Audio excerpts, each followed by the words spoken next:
In this video, I'm going to share with you how I keep myself motivated to exercise even when I'm depressed, sad, or worried.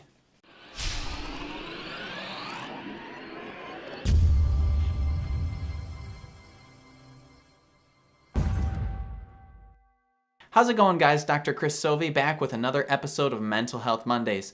Mental Health Mondays is where we talk about stress, depression, anxiety, and everything related to those subjects. So if that sounds like something that's interesting to you, be sure to subscribe and hit the little bell so you never miss another video again. 1 week ago, I did a video on depression tips on how to keep yourself motivated in general if you're depressed, sad, worried, or upset, and how to turn the day around into still salvage a day that maybe seems like it's lost because of the depression that you're dealing with. I don't know exactly what fuels your depression or your sadness, but I know that some of those strategies that I talked about could work in a large variety of applications.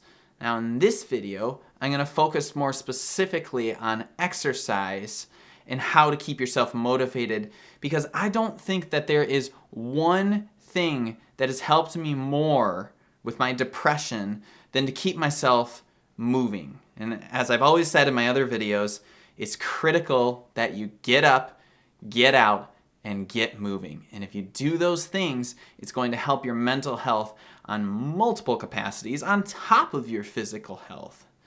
So one of the beauties of being a physical therapist, one of the beauties of being a PT, is that I get to see people through various stages of their life cycles. And I see how sometimes people are very concerned about the way that they're not able to continue the same types of exercises. So they may have something that they love to do. Maybe you, for instance, are a runner, or you enjoyed marathon running, or you had some type of sport that you enjoyed doing. And as you get older, you're not able to do those things. So for some people, that fuels the depression. So I promise I'm not just rambling for no reason. This does have a point to it.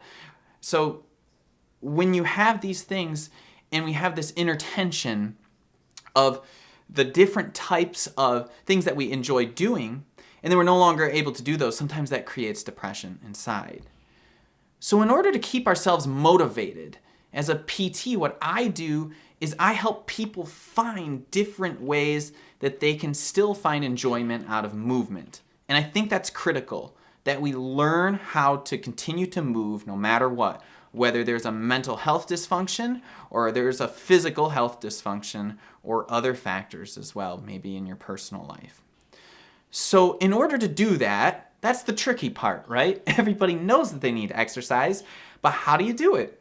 Well, I think the best way to do it is through creating structural tension. We know that negative reinforcement does not work in most cases, and especially in exercise. Or behavior change in general. So if we look at something like that, then if we're thinking about exercise, or let's say you're going to have some type of surgery. You're having this surgery and you're going to do the exercises and strengthen and get done the things that you need to do so the pain goes away. And people will do things for depression as well, or other mental health issues, to make the pain go away. But we need to shift that focus away from that. And we need to shift our focus onto a positive goal of something that you would like to obtain in your own life. Now that's a very personal thing, but you need to find something in your life that you would like, depending on the stage that you're in your life. So for someone that's perhaps in, let's say, between their 50s and 70s, that might be that they want to be able to get down on the floor and play with their grandchildren. And then you write that out somewhere. You write that out on the wall. Somebody else, it might be that they want to get in return to their favorite sport if you're young enough and you don't have too many injuries. And so that would be a motivation. Or maybe you want to, if you're between your 30s and 50s or somewhere in that range, that you want to be healthy enough and be around for your son or your daughter's wedding or some exciting milestone in their life. That creates momentum because it's something that's going to make you feel good, and it's going to keep reinforcing that feel good. So you have to have that positive goal.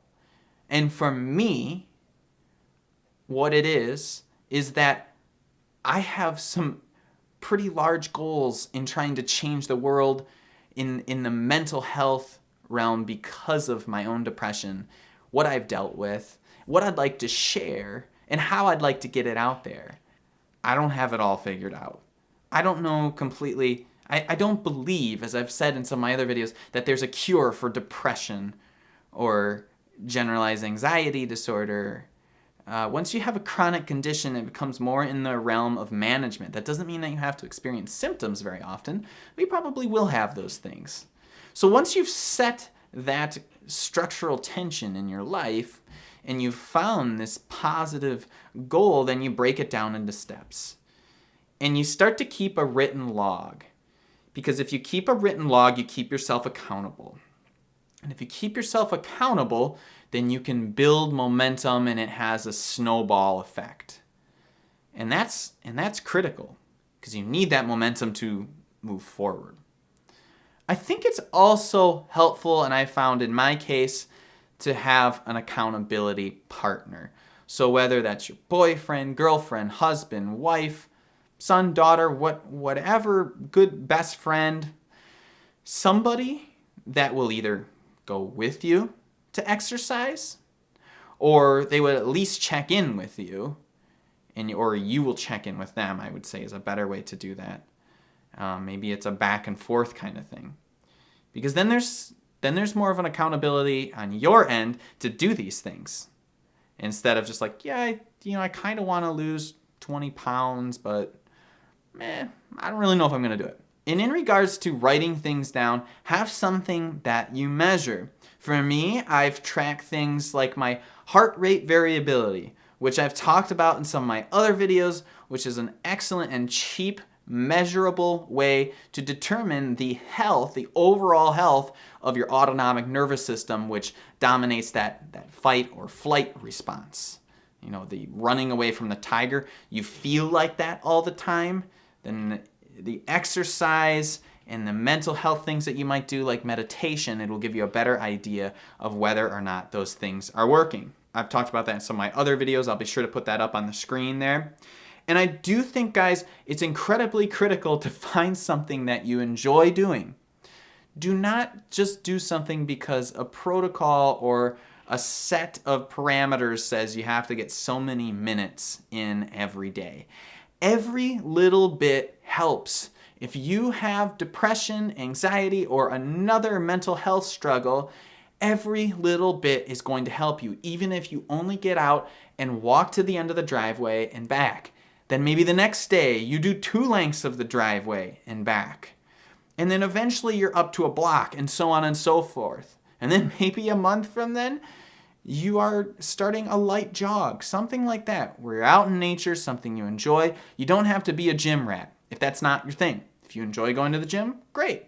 But don't do it just because there's a body of suggestions and protocols that tell you to do those things.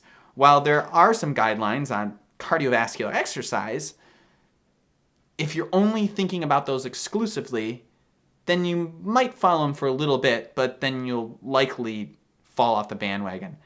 It's much better to start with something you enjoy and to build on those things.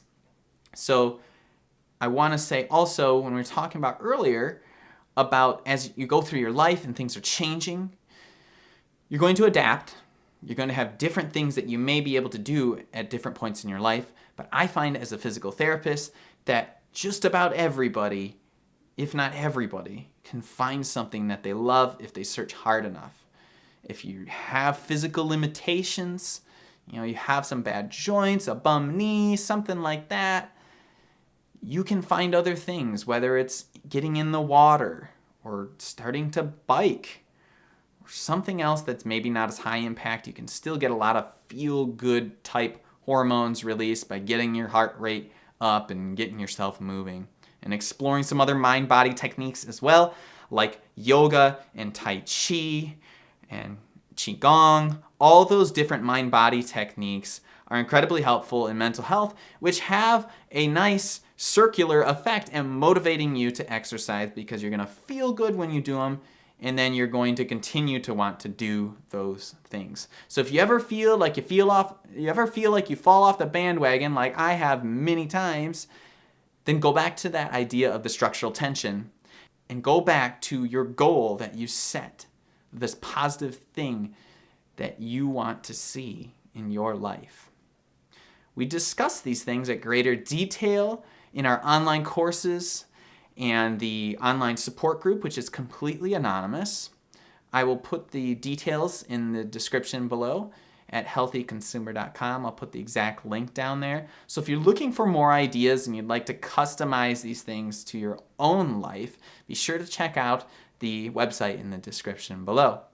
This has been another episode of Mental Health Mondays, and I'd love to hear what sorts of things you do to help motivate yourself to exercise, how you get yourself out of the dumps, how you keep yourself moving, even when you're dealing with depression, even if it's not pretty, or stress, or anxiety. How do you get yourself moving?